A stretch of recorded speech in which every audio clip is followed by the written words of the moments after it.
comment tu t'es occupée de ton fils, comme tu étais hémiplégique dès le début? Alors, moi, j'ai beaucoup délégué à mon conjoint, tout ce qui était change, tu vois, s'il fallait changer la couche. Après, pour lui donner à manger, ça me posait aucun problème. Et puis même pour le sortir, en fait, des fois, je me rendais compte que bah, j'avais du mal à le suivre parce que lui, il était tout petit, tu vois, quand il commençait à marcher et tout. J'avais un peu peur, mais j'ai toujours fait comme une maman ferait avec son enfant, en fait. J'ai pris sur moi, même si des fois, il m'a vu dans des circonstances un peu je dis pour un enfant, c'est pas facile de voir sa maman chuter ou tomber ou pleurer parce qu'il y avait des fois, bah, quand je tombais, bah, des fois, je me faisais vraiment mal et puis il y a des fois, j'étais en colère contre moi parce que je me disais, tu peux pas faire vivre ça à quelqu'un d'autre que toi. Et c'était très difficile, mais en même temps, j'ai toujours fait comme toutes les mamans, en fait, hein. Oui. À part l'échange sur la fin où, de toute façon, il commençait vraiment à devenir propre. Et il est assez simple, en fait, hein, mon fils. Donc, Ah ouais? ouais, il était très simple. Ça s'est corsé après. C'est vrai qu'à la petite enfance, il était facile à vivre, en fait. Il était speed, Mm. hein, par contre, hein. Ouh, il était très, très speed. Et je pense que Euh, ça, c'est pas pour rien, en fait, si tu veux. Pourquoi? C'est- Moi, je pense que c'était pour me réveiller, en fait, hein, pour me... Ah, ah Ouais, oui, oui. ouais, ouais, je pense que c'était une façon de dire, t'es dans la vie, enfin voilà, faut y aller, quoi. Ah ouais, ouais, je comprends. Je comprends. Tu Bah, m'étonnes. tu m'as raconté aussi tout ce que... Non, c'est pas des symptômes, mais c'est des trouvailles, non? Que ton fils avait. Euh, le TDAH, trouble de Ouais, l'attention. alors, il y a eu des suspicions de TDAH, et puis on est ressorti de là qu'il était dyslexique et orthographique, et en même temps, on a fait des tests pour voir si c'était pas, bah, pour voir ce qu'il avait, tout simplement. Et en fait, c'est un enfant qui est précoce. Voilà. Ok. Donc, bah, c'est un peu compliqué, le parcours avec des enfants différents. Même si, voilà, il n'y a rien de grave en soi, mais ça demande de l'énergie supplémentaire, hein, les enfants comme ça. Mm. Donc, bah voilà, une fois qu'on a su au moins ce qu'il avait, voilà, on pouvait au moins l'accompagner comme il fallait. J'aurais aimé que tu racontes la fois où tu es tombée dans les escaliers. Ah ouais, alors ça aussi, ça a été un moment ouah, compliqué parce que donc un soir, je regardais la télé, mon conjoint est parti se coucher avant, mon fils dormait. Et donc, je m'apprête à monter. On a un escalier à la maison.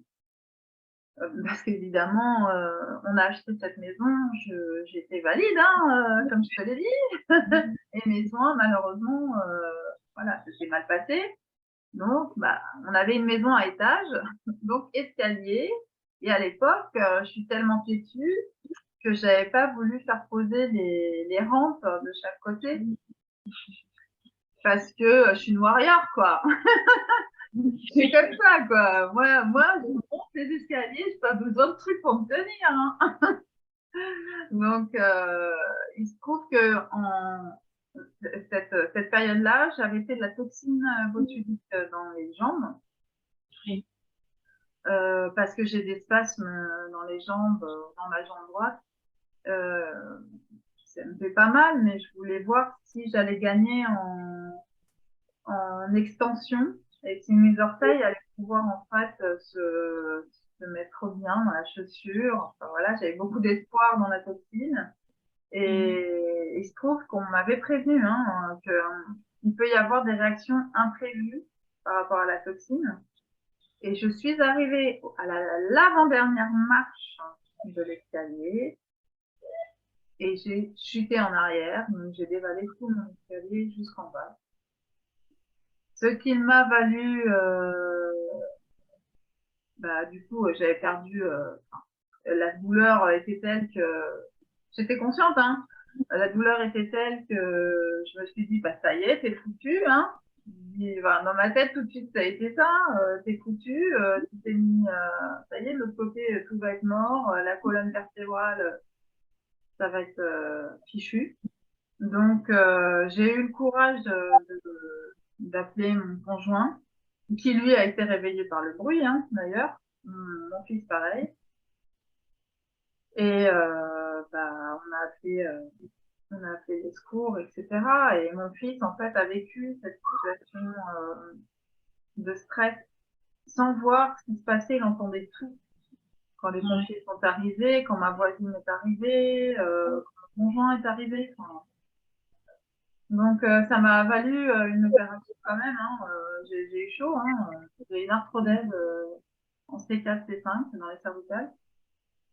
Ce qui fait que j'aurais pu aussi rester paralysée de mes bras,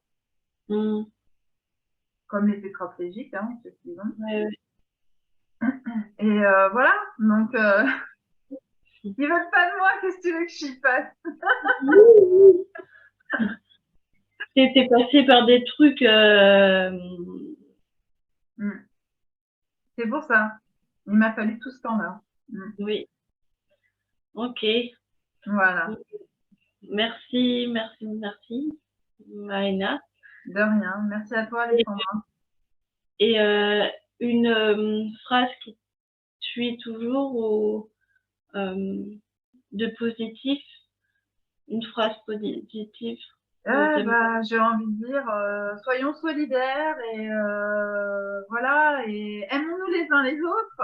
C'est peut-être trop ici pour certains, mais j'ai juste envie de dire ça. On est là pour peu de temps ici, tous ensemble sur Terre. Donc, faisons en sorte que ça se passe bien les uns avec les autres. Aimons-nous. Oui. Voilà. Je répète, je vous mettrai le lien de la chaîne de Marina AVCI dans la description. Voilà. Oui, merci Marina, encore une fois. Et à bientôt. À bientôt. Passez un bon Noël. Passez un bon Noël aussi. Au revoir.